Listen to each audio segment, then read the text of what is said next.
YouTube channel बीमास। आज हम जिस टॉपिक की बात करने वाले हैं, आज हम इस एपिसोड में 3 टॉपिक की बात करेंगे।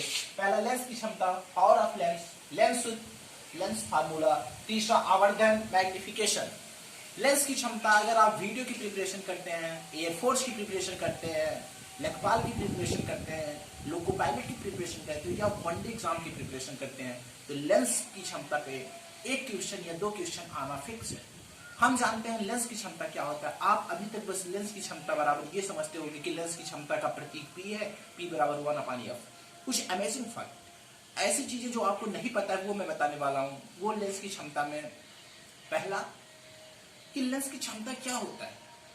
कोई पूछे, ये तो परिभाषा हो गया ना कि फोकस दूरी के व्युत्क्रम को लेंस की क्षमता कहते हैं, लेकिन अगर कोई पूछे लेंस की क्षमता होता क्या है, तो लेंस की क्षमता हम जानते हैं प्रकाश का, लेंस का मुख्य उद्देश्य होता है, मेन मोटो लेंस का होता है कि प्रकाश की किरणों को मोड़ना। जो प्रकाश की किरणों को ज्यादा मोड़ेगा उसकी लेंस की क्षमता ज्यादा होगा, जो प्रकाश की किरणों को कम मोड़ेगा उसकी क्षमता कम होगा। मोटे लेंस जो होते हैं प्रकाश की किरणों को ज्यादा मोड़ते हैं, पतले लेंस प्रकाश की किरणों को कम मोड़ते हैं। तीसरी चीज जो बहुत इंपॉर्टेंट है वो ये है कि अगर फोकस दूरी बढ़ती चली जाएगी तो लेंस की क्षमता कम होती चली जाएगी। ये 3 चीजें हैं जो लेंस की क्षमता में बहुत इंपॉर्टेंट है, जो आपको जानना चाहिए। लेंस की क्षमता चूंकि इसकी इंग्लिश होती है पावर ऑफ लेंस, इसको हम P से प्रदर्शित करते हैं, P से डिनोट करते हैं। P बराबर होता है 1/f, जहां F होता है, F मीटर में होता है, और जिसको F को हम फोकस दूरी कहते हैं, इसको हम ऐसे भी लिख सकते हैं 1/, फोकस दूरी।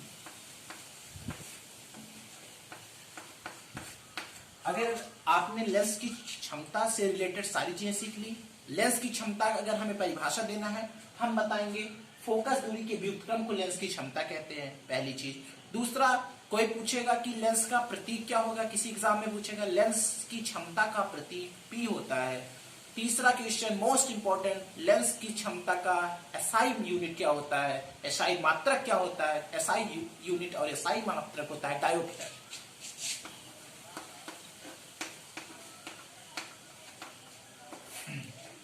दूसरी चीज, पहली चीज हम लोगों ने क्लियर कर लिया है।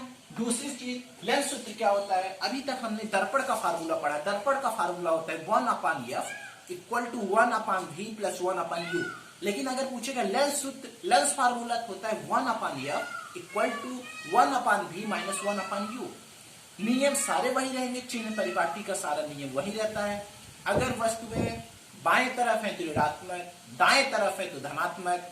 और हम आप कंफ्यूज ना हो इसलिए मैं लिख देता हूं, लेंस के लिए,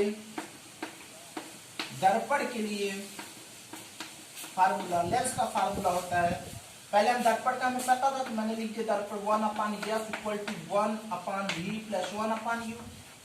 लेंस का फार्मूला 1/f, पहले हम यही फार्मूला से उतार लेंगे, v 1/u। जहां यहां प्लस होता है हम यहां पर माइनस लिख देंगे। चिन्ह परिपाटी, साइन, u का साइन, v का साइन, सारे साइन वैसे ही होंगे जैसे हम पहले लगाते थे। आपको ये बातें समझ में आ गई होंगी।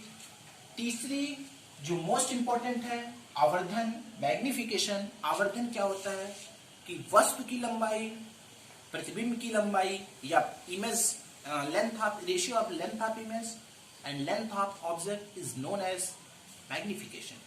अगर हम इसको हिंदी में देखें तो हिंदी में मैं इसलिए ज्यादा, ऐसा नहीं कि मुझे इंग्लिश नहीं आती, क्योंकि मैंने अगर बीटेक किया है तो इंग्लिश आती तभी किया है। और इंग्लिश में अगर हम इसकी बात करें तो होता है the ratio of length of image and the ratio of length of object is known as magnification. Hindi की बात हम इसलिए ज्यादा करते हैं क्योंकि हम ये मानते हैं कि अनअकैडमी से लेकर ढेर सारे बड़े बड़े चैनल हैं जो इंग्लिश मीडियम पर ज्यादा फोकस करते हैं। तो हमारे हिंदी मीडियम के राजस्थान, मध्य प्रदेश, ग्वालियर, MP, जो सेमी है, हिमाचल प्रदेश, उत्तराखंड, यूपी के बच्चे कैसे पढ़ेंगे NCERT को, तो उनके पढ़ने के लिए हम हिंदी पे ज्यादा फोकस करते हैं। Be keep love and support, आप चैनल को लगातार देखते रहिए। और जो लास्ट में हम एक बार इसको और बता देते हैं कि वस्तु, प्रतिबिंब की लंबाई और वस्तु की लंबाई के अनुपात को आवर्धन कहते हैं, या प्रकाशित केंद्र से प्रतिबिंब के बीच की दूरी तथा प्रकाशित केंद्र से वस्तु के बीच की दूरी के अनुपात को आवर्धन कहते हैं।